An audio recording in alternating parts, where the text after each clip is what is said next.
നമസ്കാരം.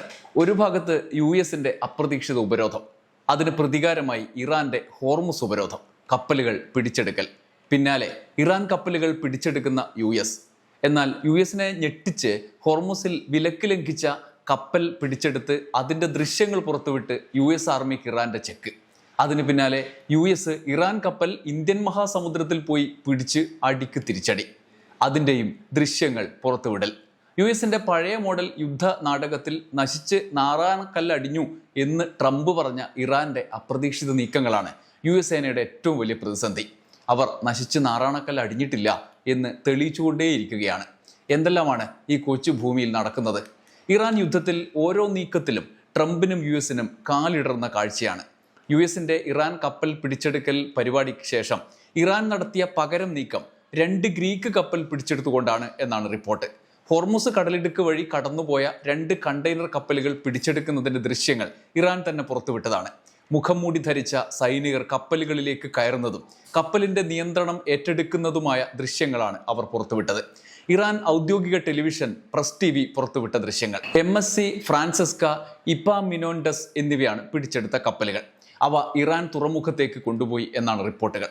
ഹോർമുസ് കടലിടുക്കിൽ യു.എസിന്റെ വ്യോമ ഉപരോധം നിലനിൽക്കുകയും നിയന്ത്രണം തങ്ങൾക്കാണ് എന്ന് വരുത്താൻ യു.എസ്. പ്രഖ്യാപനങ്ങൾ നടത്തുകയും ചെയ്യുന്നതിനിടയിലാണ് ഇറാന്റെ ഈ നീക്കം.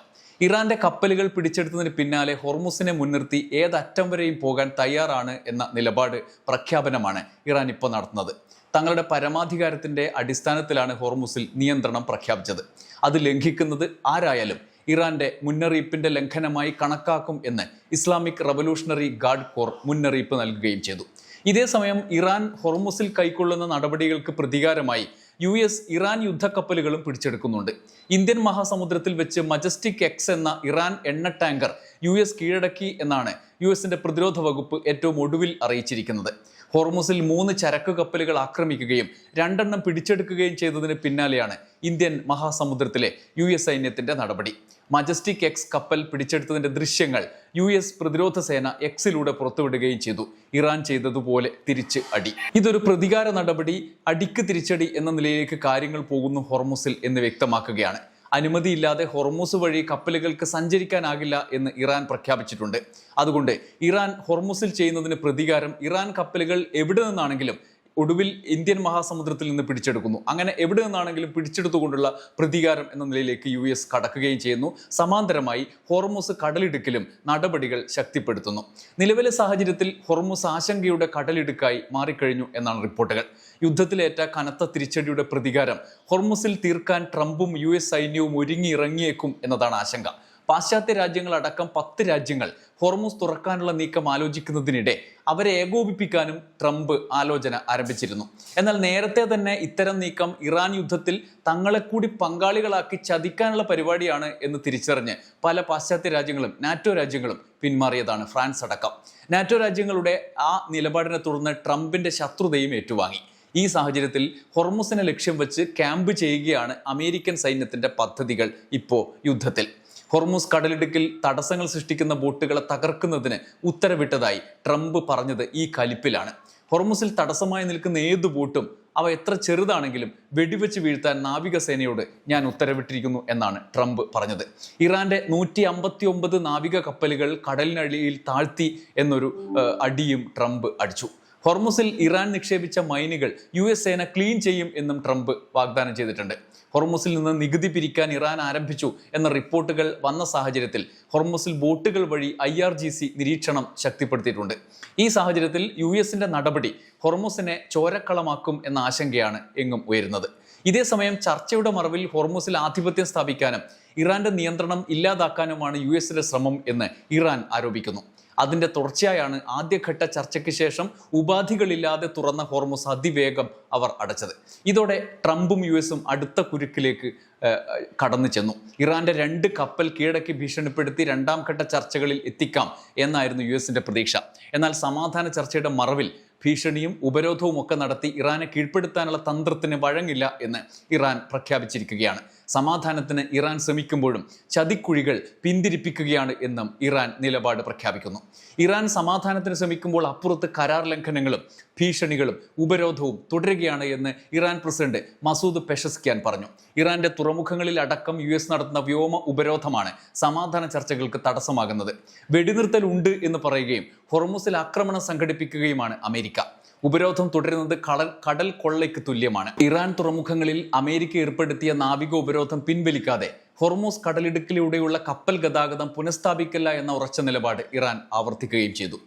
ഇതിനിടെ ഇറാൻ യുദ്ധത്തിൽ പാകിസ്ഥാൻ മധ്യസ്ഥത ട്രംപ് ഭരണകൂടത്തിന് വേണ്ടിയുള്ള കെണിയാണ് എന്ന് ഇറാൻ സംശയിക്കുന്നതായ റിപ്പോർട്ടുകളും പുറത്തുവന്നു. ഇന്ന് ഇറാനെ വരുതിയിലാക്കാൻ ട്രംപിന് വേണ്ടി മധ്യസ്ഥത എന്ന നാടകം പാകിസ്ഥാൻ കളിക്കുകയാണ് എന്ന് ഇറാൻ നയതന്ത്ര ഉദ്യോഗസ്ഥരെ ഉദ്ധരിച്ച് ഫിനാൻഷ്യൽ ടൈംസ് റിപ്പോർട്ട് ചെയ്തു.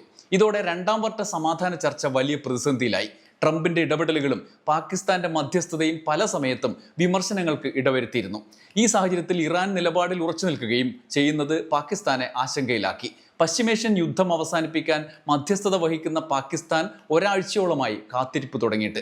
ഇസ്ലാമാബാദ് ടോക്സിനെ അസുലഭ അവസരമായാണ് പാകിസ്ഥാൻ കാണുന്നതും. ചർച്ചകൾക്ക് മുന്നിട്ടിറങ്ങിയതും ഇറാനെയും US-നെയും ഒരുമിച്ചിരുത്താൻ ശ്രമം നടത്തിയതും ലോക ശ്രദ്ധ പിടിച്ചുപറ്റി. എന്നാൽ ഇറാൻ ആദ്യം മുതൽ പാകിസ്ഥാന്റെ നീക്കങ്ങളെ സംശയത്തോടെയാണ് കണ്ടിരുന്നത്. പിന്നീട് ട്രംപ് അപ്രതീക്ഷിതമായി വെടിനിർത്തൽ പ്രഖ്യാപിച്ചതോടെ ആദ്യവട്ട ചർച്ചകൾക്ക് ഖാലിബാഫിന്റെ നേതൃത്വത്തിൽ ഇറാൻ സംഘം എത്തി. JD വാൻസ് നയിച്ച US ടീമിനെ യുദ്ധത്തിൽ നേടിയെടുക്കാനാകാത്തത് ചർച്ചയിലൂടെ നേടിയെടുക്കാനുള്ള കുതന്ത്രമാണ് മുന്നിലുണ്ടായിരുന്നത് എന്ന് തിരിച്ചറിഞ്ഞ് ഇറാൻ ആദ്യവട്ട ചർച്ചയിൽ ഒരു വിട്ടുവീഴ്ചയ്ക്കും തയ്യാറായതുമില്ല. മാത്രമല്ല, പിന്നീടുള്ള നീക്കങ്ങളിൽ ആദ്യഘട്ടത്തിൽ ഉയർന്ന സംശയം ബലപ്പെടുകയും ചെയ്തു. പാകിസ്ഥാൻ അമേരിക്കൻ താല്പര്യമാണോ സംരക്ഷിക്കുന്നത് എന്ന് ഇറാൻ ശക്തമായി സംശയിക്കുന്നു. രണ്ടാം വട്ട ചർച്ചയ്ക്ക് ഇതുവരെ ഇറാൻ തയ്യാറായിട്ടില്ല. ട്രംപ് വെടിനിർത്തൽ നീട്ടുകയും ഇറാനെ കാത്തിരിക്കുകയും ചെയ്യുന്ന സ്ഥിതിയിലെത്തിയിട്ടും അവർ വിട്ടുവീഴ്ചയ്ക്കില്ല. ചർച്ചകൾക്കായി US പ്രതിനിധികൾ ഇസ്ലാമാബാദിൽ എത്താനായി തയ്യാറായി നിന്നു. അതിന് മുന്നോടിയായി US സന്നാഹം എത്തി, അവരുടെ സുരക്ഷാ സംവിധാനങ്ങൾ എത്തി. എന്നാൽ ഇറാൻ US-ന്റെ നീക്കത്തിൽ തൃപ്തരായിരുന്നില്ല. ഹോർമുസിലടക്കം US അക്രമോത്സുകമായി പെരുമാറുകയും ഇസ്ലാമാബാദിൽ സമാധാന ചർച്ചയ്ക്ക് ഇരിക്കുകയും ചെയ്യുന്നത് കെണിയാണ് എന്നും ആ കെണിയിൽ തങ്ങളെ വീഴ്ത്താനാണ് പാകിസ്ഥാൻ ശ്രമിക്കുന്നത് എന്നും ഇറാൻ സംശയിക്കുന്നു. പാക് ഫീൽഡ് മാർഷൽ അസിം മുനീർ നേരിട്ടെത്തി രാഷ്ട്രീയ സൈനിക നേതൃത്വങ്ങളുമായി ചർച്ച നടത്തിയിട്ടും ഇറാൻ വഴങ്ങിയില്ല. നിലപാടുകൾ പെട്ടെന്ന് മാറ്റുകയും പ്രകോപനപരമായി പ്രസ്താവനകൾ ഇറക്കുകയും ചെയ്യുന്ന ട്രംപിനെ മാത്രമല്ല, മധ്യസ്ഥരുടെ റോളിലെത്തിയ പാകിസ്ഥാന്റെ നീക്കങ്ങളിലും ഇറാന് അവിശ്വാസമുണ്ട് എന്നാണ് റിപ്പോർട്ടുകൾ. അപ്രതീക്ഷിതമായി പാകിസ്ഥാൻ മധ്യസ്ഥരുടെ റോളിലെത്തിയത് അതിന് പിന്നിൽ ട്രംപ് ഭരണകൂടത്തിന്റെ താല്പര്യങ്ങളുണ്ട് എന്ന് ഇറാൻ നിലപാടുകൾ ഉദ്ധരിച്ച് ഫിനാൻഷ്യൽ ടൈംസും റിപ്പോർട്ട് ചെയ്യുന്നു. പാക് ജനതയുടെ ഭൂരിഭാഗവും ഇറാനെ പിന്തുണയ്ക്കുന്നവരാണ് എങ്കിലും അവരുടെ സൈനിക സംവിധാനത്തിന്റെ രാഷ്ട്രീയ താല്പര്യങ്ങൾ US-ന് വേണ്ടി ആണ് എന്നാണ് ഇറാന്റെ ആരോപണം. മാത്രമല്ല, US-ഉമായി സൈനിക സഖ്യമടക്കം മുന്നോട്ട് കൊണ്ടുപോകുന്ന സൗദി അറേബ്യയുമായി പാകിസ്ഥാന്റെ പ്രതിരോധ കരാർ കൂടുതൽ സംശയങ്ങൾക്ക് കാരണമായി. ഇറാനിയൻ സ്റ്റേറ്റ് ടെലിവിഷനും സമീപകാലത്ത് കടുത്ത വിമർശനം അസിം മുനീറിനെതിരെ ഉയർത്തി. ചർച്ചകൾക്കിടെ അമേരിക്കയുടെ 16ഓളം ആവശ്യങ്ങൾ മുന്നോട്ട് വെച്ച പാകിസ്ഥാൻ ഇറാന്റെ നിർദ്ദേശങ്ങൾ അവഗണിച്ചു എന്ന വിമർശനവും അവർ ഉയർത്തി. പാകിസ്ഥാൻ അനുഭവിക്കുന്ന കനത്ത സാമ്പത്തിക പ്രതിസന്ധി US-ന് വേണ്ടി പ്രവർത്തിക്കാൻ അവരെ നിർബന്ധിതരാക്കുന്നുണ്ടോ എന്ന ആരോപണമാണ് ഫിനാൻഷ്യൽ ടൈംസ് റിപ്പോർട്ടിലെ മറ്റൊരു കാര്യം. $7 ബില്യൺ IMF സഹായം പിൻവലിക്കാൻ സാധ്യതയുണ്ട് എന്നുള്ള ഭയവും ബാലിസ്റ്റിക് മിസൈൽ പ്രോഗ്രാമിന് മേലുള്ള ഉപരോധം കർശനമാക്കാനുള്ള സാധ്യതയും മുന്നിൽ കണ്ടാണ് പാകിസ്ഥാന്റെ നീക്കം എന്നാണ് ആരോപണം. നിലവിലെ പാകിസ്ഥാൻ US ഉദ്യോഗസ്ഥരെ ഉദ്ധരിച്ചാണ് ഫിനാൻഷ്യൽ ടൈംസ് റിപ്പോർട്ട് ചെയ്യുന്നത്. ഇതേസമയം ട്രംപിനെ നെതന്യാഹു ചതിക്കുഴിയിൽ വീഴ്ത്തി എന്ന ആക്ഷേപത്തിന് ബലം നൽകി മുൻ US സ്റ്റേറ്റ് സെക്രട്ടറി ജോൺ കെറി രംഗത്തെത്തിയത് ഇന്നത്തെ പ്രധാന വാർത്തയാണ്. ഇസ്രായേൽ പ്രധാനമന്ത്രി ബെഞ്ചമിൻ നെതന്യാഹു മുമ്പ് അധികാരത്തിലിരുന്ന US പ്രസിഡന്റുമാരോടും ഇറാനെതിരെ യുദ്ധം ചെയ്യാൻ ആവശ്യപ്പെട്ടു എന്നും എന്നാൽ ട്രംപ് മാത്രമാണ് നെതന്യാഹുവിന്റെ കെണിയിൽ വീണത് എന്നും ജോൺ കെറി പറഞ്ഞു. ഒബാമയോടും ബുഷിനോടും ബൈഡനോടും നെതന്യാഹു ഇതേ ആവശ്യം ഉന്നയിച്ചു. എന്നാൽ സമാധാനത്തിന്റെ വഴികൾ സമ്പൂർണ്ണമായി അടഞ്ഞിട്ടില്ല എന്ന് അവർ ചൂണ്ടിക്കാണിച്ചു. അവരതുകൊണ്ട് നിരസിച്ചു. എന്നാൽ ഇറാനിൽ മാറ്റം എളുപ്പത്തിൽ ഭരണമാറ്റം സാധ്യമാകും എന്ന് വിശ്വസിപ്പിച്ചാണ് ട്രംപിനെ നെതന്യാഹു യുദ്ധത്തിന് ഇറക്കിയത് എന്ന് ജോൺ കെറി ഉദ്ധരിച്ച് ന്യൂയോർക്ക് ടൈംസ് റിപ്പോർട്ട് ചെയ്യുന്നു. 2026 ഫെബ്രുവരി 11 നടന്ന ചർച്ചയിൽ ഇത് ശരിയായ കാര്യമായി തോന്നുന്നു എന്ന് പറഞ്ഞ് ട്രംപ് US ഇസ്രായേൽ സൈനിക നീക്കത്തിന് അനുവാദം നൽകി. ഈ നിലപാട് ശരിവെക്കും വിധത്തിലായിരുന്നു നേരത്തെ JD വാൻസിന്റെ നിലപാടുകൾ. നെതന്യാഹുവുമായി US വൈസ് പ്രസിഡന്റ് നടത്തിയ ഫോൺ സംഭാഷണം ഉദ്ധരിച്ച് ആക്സിയോസ് റിപ്പോർട്ട് ചെയ്ത പ്രകാരം സംഘർഷഭരിതമായിരുന്നു ഇറാനിലെ ഭരണമാറ്റത്തെക്കുറിച്ചുള്ള നെതന്യാഹുവിന്റെ അതിവാദങ്ങളെ വാൻസ് വിമർശിച്ചുകൊണ്ടുള്ള ഫോൺ സംഭാഷണം. യുദ്ധത്തിന് മുമ്പ് ഈ ദൗത്യം വളരെ എളുപ്പമാണ് എന്ന് നെതന്യാഹു ട്രംപിനെ തെറ്റിദ്ധരിപ്പിച്ചു എന്നും വാൻസ് കുറ്റപ്പെടുത്തി. ഇസ്ലാമാബാദ് ചർച്ചയ്ക്കിടെ JD വാൻസിനെ വിളിച്ച് ചർച്ച പൊളിക്കും വിധം നെതന്യാഹു ഇടപെട്ടു എന്ന ഇറാന്റെ ആരോപണം കൂടി ചേർത്ത് വായിക്കുമ്പോൾ സാഹചര്യം വ്യക്തമാണ്. യുദ്ധം തുടങ്ങിയതും നെതന്യാഹു, അവസാനിപ്പിക്കാൻ ആഗ്രഹിക്കാത്തതും നെതന്യാഹു. എന്തായാലും ഇസ്രായേലിന്റെ കുരുക്കിൽപ്പെട്ട ട്രംപ് യുദ്ധത്തിന്റെ അതിനിർണായകമായ പോയിന്റിലാണ് നിൽക്കുന്നത്. ഇനി എങ്ങനെ മുന്നോട്ട് പോകണം എന്നത് സംബന്ധിച്ച് പൂർണ്ണമായ അവ്യക്തതയിൽ അങ്ങനെ ഇരിക്കുമ്പോഴാണ് ഹോർമുസിൽ ട്രംപ് നീക്കം ആരംഭിച്ചത്. സമാന്തരമായി സമാധാന ചർച്ചയ്ക്കുള്ള സാധ്യതകൾ ആരായുന്നതും ഹോർമുസിൽ വിജയം പ്രഖ്യാപിക്കും വിധത്തിൽ സമാധാന ചർച്ച എത്തിക്കാനുള്ള നീക്കമാണ് US നടത്തുന്നത്. ലക്ഷ്യങ്ങളൊന്നും നേടാനായില്ലെങ്കിലും ഹോർമുസിൽ ഒരു വിജയം അത് മാത്രമാണ് ട്രംപിന്റെ ഒടുവിലത്തെ ലക്ഷ്യം. പുതിയൊരു ലക്ഷ്യം രൂപപ്പെടുത്തി ആ ലക്ഷ്യം നേടിയെടുത്തു എന്നെങ്കിലും പറയാലോ എന്നുള്ള ഒരു യുദ്ധഭ്രാന്തന്റെ കൊതി. കാത്തിരുന്ന് കാണാം എന്തൊക്കെ എവിടെയൊക്കെ സമാധാനം വരും എന്ന്. നന്ദി, നമസ്കാരം.